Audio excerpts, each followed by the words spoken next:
Hola, bienvenidos. En esta ocasión quiero recomendar algunos libros que pueden ser útiles para la educación de un físico. Son libros muy recomendados, no seré yo el primero en hacerlo y de hecho tienen con ellos el halo de la autoridad del docente y también el halo de ser pues ya prácticamente referencias históricas y por lo tanto bastante obsoletas. Diría yo que incluso fueron obsoletas desde el momento en que aparecieron, tanto por su enfoque como por su contenido, pero de ello comentaré cuando vea las referencias específicas.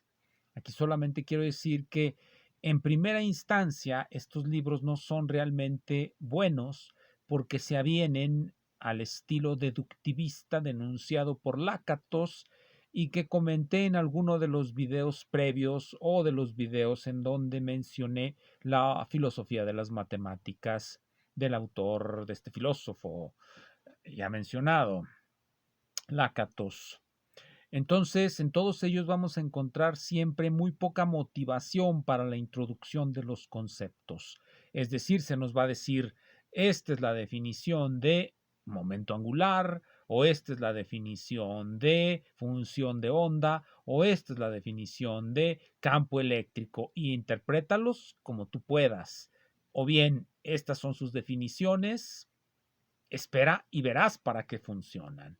Es decir, carecen completamente de motivación, carecen completamente de historia, son libros en los que realmente la tesis de que la física no tiene historia o de que la física comenzó en cierto momento de tiempo y ese momento de tiempo fue alrededor de 1900, en la obra de Planck, parecen materializarse ante nuestros ojos. No hay historia en estos libros. Por supuesto, no se trata de libros de historia de la física, pero sin embargo, siempre es necesario, para motivar la introducción de los conceptos, colocarlos en su contexto histórico. De otro modo, se van a tener ideas un tanto deformadas y van a salir a luz cuando uno mismo trate de explicar el origen de esas ideas, no tanto de aplicarlas, porque se pueden aplicar, uno las puede llegar a comprender, dado que son conceptos que se van a utilizar para la resolución de problemas y en eso han resultado ser bastante útiles.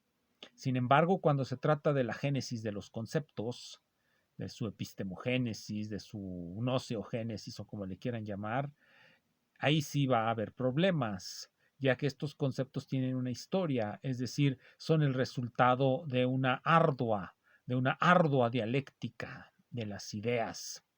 Pero vamos a los libros que quiero recomendar. En una primera instancia son malos, pero ya cuando uno ha leído más libros al respecto y ha leído más artículos, cuando uno ya tiene las ideas flotando en su mente, por decirlo así, o para decirlo con otra terminología, cuando uno ya se ha apropiado de los conceptos, estos libros pueden resultar bastante entretenidos. Uno los lee quizá para descubrir errores, quizá para sonreír ante su deductivismo tan pueril o tan autoritario, para eso, pero ya sin la autoridad del docente que nos obliga a leerlos y a tratar de resolver problemas que uno nunca encuentra cuál es la relación entre los problemas que plantean estos autores y lo que dicen en el texto. De hecho, muchos de ellos mandan a los problemas que uno haga cosas que debió quizá habernos explicado en el texto, pero bueno, ese es el estilo deductivista autoritario que les gusta a estos autores. Y recordemos que en la física difícilmente hay deducciones, porque ¿de dónde vamos a deducir las cosas sino de los primeros principios? Y esos primeros principios realmente no tienen ninguna deducción de ningún lado, son abducciones, por utilizar esta terminología. Bueno, vamos a los libros. El primero, en la educación de todo físico hay materias que son fundamentales. Esas materias son, aunque esto nos lo dice la tradición reciente, la tradición del siglo XX es lo que nos dice, esas materias son la mecánica cuántica, la mecánica clásica como elemento ancilar de la mecánica cuántica. Ese es uno de los dogmas pedagógicos o de los dogmas pragmáticos que han surgido a lo largo del siglo XX y se deriva de la historia de la construcción de la mecánica cuántica, porque no se enseñaría mecánica hamiltoniana a nadie, excepto a los astrónomos, sino es porque a través de la mecánica hamiltoniana se puede construir el primer procedimiento de cuantización. De otro modo, esa mecánica ni siquiera se enseñaría. Esto lo mencionó Truesdell en alguno de sus artículos críticos respecto de este libro que voy a mostrar, que es, por supuesto, La mecánica clásica de Herbert Goldstein. Quizá uno de los libros más recomendados, quizá uno de los libros más odiosos que pueda uno encontrar.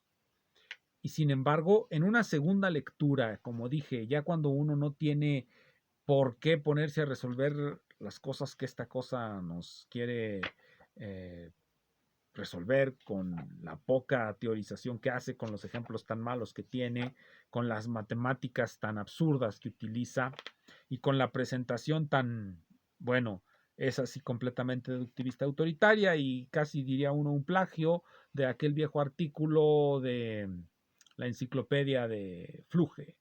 No, perdón, de la enciclopedia de Geiger y Shell, de la enciclopedia de Geiger y Shell, el artículo que se escribió para esa enciclopedia de mecánica. El famoso coordenada canonical transformaciones canónicas.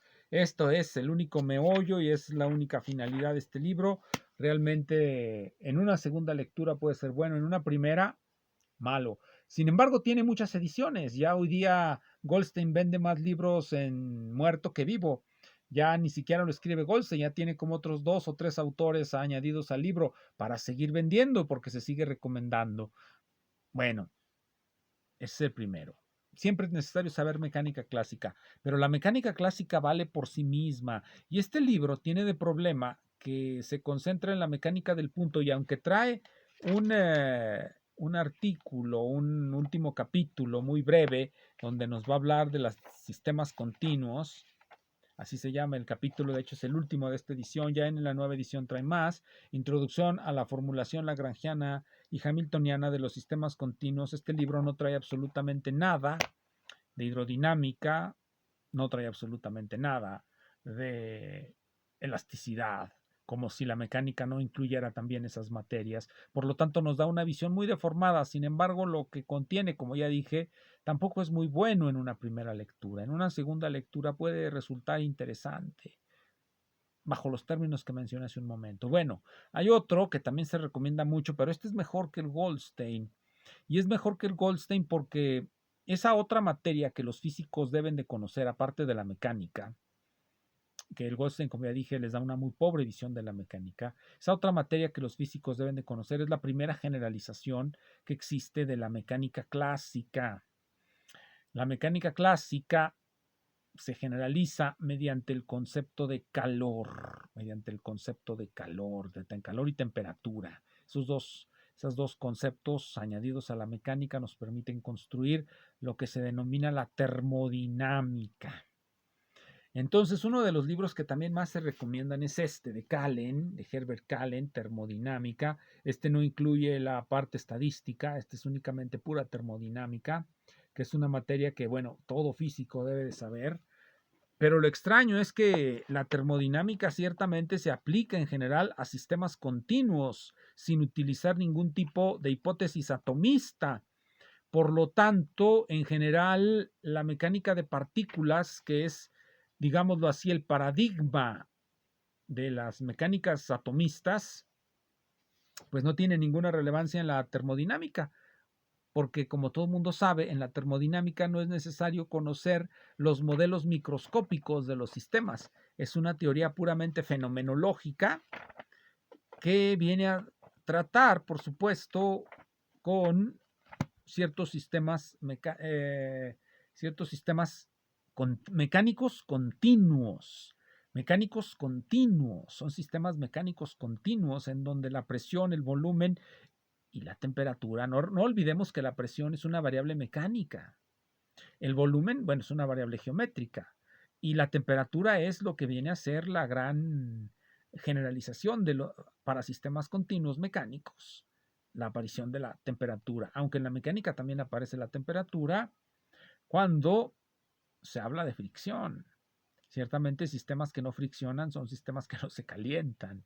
Eh, y esos sistemas idealizados del libro de Goldstein, bueno, no los vemos aquí, solamente están en las estrellas, los planetas. Difícilmente hablamos de fricción en los planetas y su movimiento, pero en casi todos los sistemas mecánicos que se conocen a nivel de los seres humanos, todos esos son sistemas donde hay fricción y hay calor. Entonces, la primera generalización de la mecánica, pues es la termodinámica, donde ya se considera esa variable. Esas variables simples, presión, volumen y temperatura, muestran lo que les acabo de decir. La generalización presión es una variable mecánica, volumen, una variable geométrica, y temperatura, por supuesto, una variable calorífica.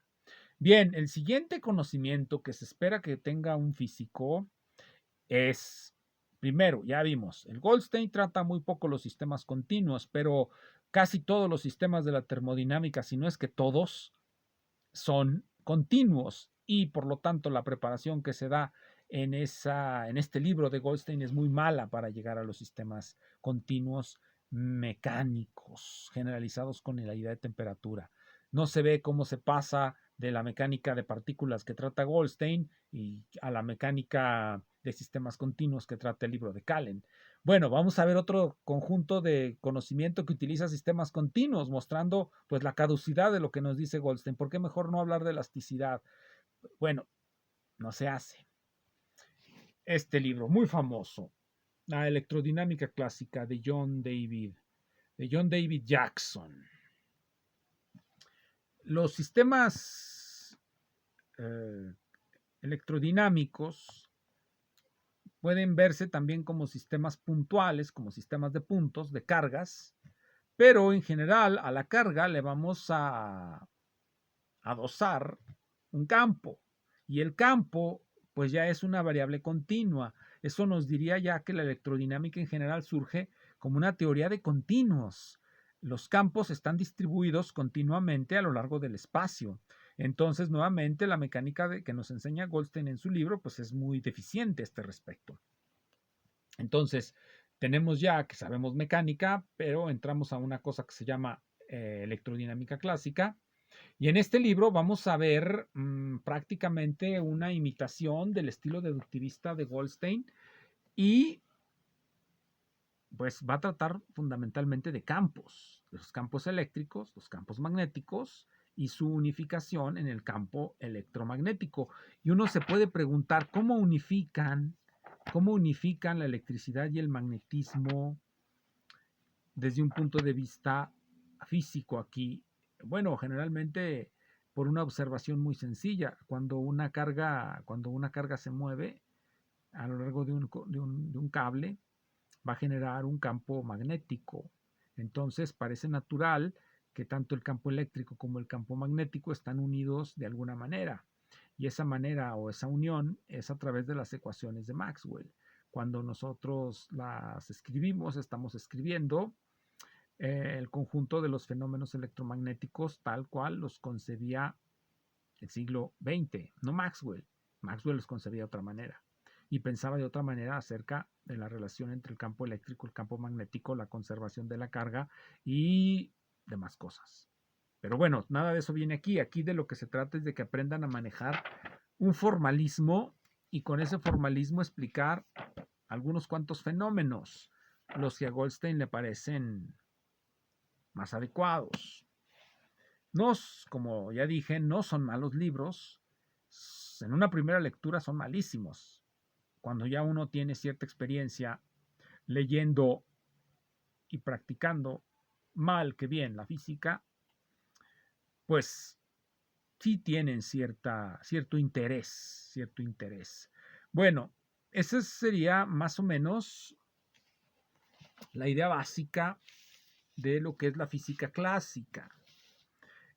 Hay que aprender todo eso. Mecánica, termodinámica y electrodinámica son las teorías básicas de la física clásica.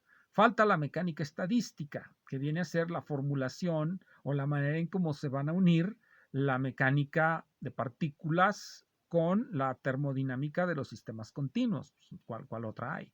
Entonces, ese sería el puente que falta. Pero en lugar de recomendar uno de mecánica estadística, porque la mecánica estadística puede ser clásica totalmente, o bien puede ser cuántica. Este libro de Merschbacher, al contrario de los anteriores, este libro de Merschbacher, aunque esta es una opinión muy subjetiva mía, este libro de Merschbacher sí me gustó bastante y de hecho lo suelo leer y consultar a veces simplemente para recordar alguna cosa, porque su exposición es matemáticamente, generalmente la mecánica cuántica sí es matemáticamente sofisticada, porque se requiere saber, bueno, un poco de análisis funcional, al menos la teoría de los espacios LP, al menos eso. Y recordar que, pues, la teoría de las series de Fourier. No se puede explicar la partícula libre en mecánica cuántica sin series de Fourier. Es decir, ya se tiene una elaboración más amplia de los conceptos matemáticos que en el caso de la mecánica que nos explica Goldstein. Por eso resulta siempre interesante. Y este libro de Merschbacher, aunque también tiene esa característica del deductivismo autoritario, eso lo podemos superar, como ya les dije, cuando volvemos a estos libros en una segunda lectura, cuando ya tenemos un conocimiento más amplio. Es decir, como primera lectura, como libros de texto para un curso son bastante pesados, bastante aburridos y más que cuestionables, porque necesita él que los lee, que su maestro, su docente, le explique muchas de las cosas que aquí no se dignan explicar y que dan por hecho.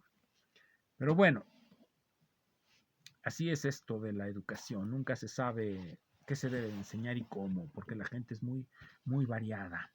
Bueno, aparte de tener estos conocimientos básicos de todo físico, hay que tener un cierto conocimiento de matemáticas avanzadas. Y hoy día existen, por supuesto, muchísimos tratados de matemáticas muy avanzadas que les permitirán leer revistas como Journal of Mathematical Physics, tener un buen conocimiento de análisis funcional, de geometría diferencial, de topología, de todas esas materias, permite ingresar a cierto tipo de revistas, a leerlas. Que se vayan a hacer grandes descubrimientos, quién sabe. Ya saben, la teoría de cuerdas es matemáticamente muy sofisticada, pero yo no espero, y seguramente muchos otros tampoco esperan, y yo creo que ya ni los que hacen teoría de cuerdas esperan, que logren generar realmente alguna hipótesis nueva, es decir, física real, no pantomimas matemáticas. Entonces, a pesar de todas esas matemáticas, uno debe de leer ciertos libros de matemáticas, dicen ellos, para físicos, porque ciertamente hay una manera de hacerlas que no es precisamente la del rigor de las matemáticas. Todos los físicos primero hacen sus teorías con matemáticas muy malas y ya luego las mejoran. Y uno de los mejores libros de texto para no aprender matemáticas muy malas es Los métodos matemáticos para físicos de Arfken. Esta es la segunda edición. La segunda edición es mejor que la primera porque trae más sistemas de coordenadas y es mejor que la tercera y sucesivas porque trae sistemas de coordenadas. Es importante conocer los sistemas de coordenadas. En este libro, Goldstein Arfken incluso incluye lo que son las transformaciones a los sistemas oblicuos de coordenadas, que es un tema desaparecido de los textos de geometría analítica. Los viejos libros de geometría analítica explicaban la transformación en general de sistemas de referencia oblicuos a sistemas de referencia oblicuos, pero aquí Arfken cree que es necesario saberlo. Ya en las siguientes ediciones desaparece todo eso. Y en las más nuevas desaparece el mismo Arfken. Ya es otro libro completamente. Entonces, este también es muy entretenido de leer en una segunda lectura. Ya cuando uno sabe de esas cosas, uno puede seguir más fácilmente los cálculos, pero pretender que uno los va a aprender aquí es una cosa verdaderamente fantasiosa. Y el último que les voy a recomendar es 1.000.000.000 de años hacia el fin del mundo. 1.000.000 de años lejos del fin del mundo, se podría titular, de Arkady y Boris Strugatsky. ¿Qué tiene que ver con lo que les he dicho? Se trata de un científico que está a punto de descubrir algo, pero no llega a descubrirlo. se le interponen muchas cosas, muchas cosas. Está el universo en contra de él, está en contra de nosotros. ¿No es eso idealismo? Muchas gracias.